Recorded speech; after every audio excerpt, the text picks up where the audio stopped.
It's a story that I return to because I see myself in both the formats of both brothers. We've got to a point in intellectualism where we're explaining that stories are important, not that study is wrong, and big words help with nuance and dissecting ideas, which is fantastic.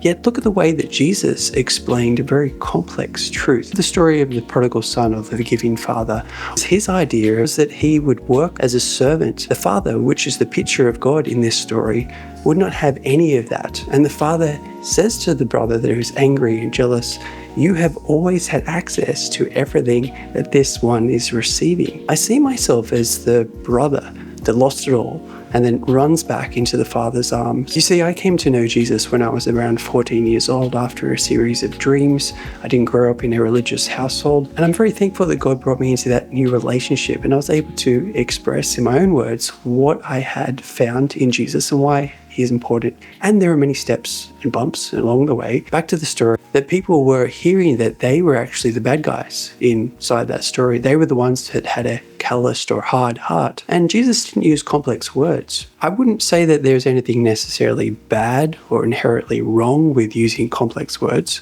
I would look at the way that Jesus explained who he was. After the Father has lavished gifts and thrown a banquet, a party to celebrate the new life that the son has walked into, the other brother walks into the scene and is enraged and jealous that his brother is being welcomed back. The brother that was forgiven by the father not only is enjoying this party of welcoming, but is overwhelmed. Attitude on occasion can be that of the rejoicing brother that has received forgiveness and wants to live out of that grace and love. My attitude can also be in the other moment of the older brother. And this, I think, is part of the revelationary nature of how Jesus explains. He didn't use complex words. He used a story that baffled the people in the times, and it still does today. The brothers have access to the same Father. One receives him with joy, and the other receives a sense of jealousy and anger and complaints and bitterness. And when we stray and become like the older brother, do we say, "I'm sorry, I want to step back into grace"?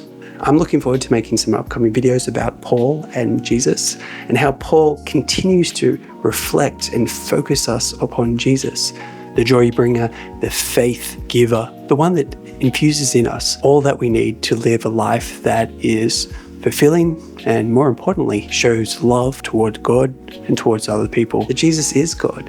And then when Paul explains faith, that we can listen and it can point us back in the right direction. It's been fun making this video. I'll see you in the next one.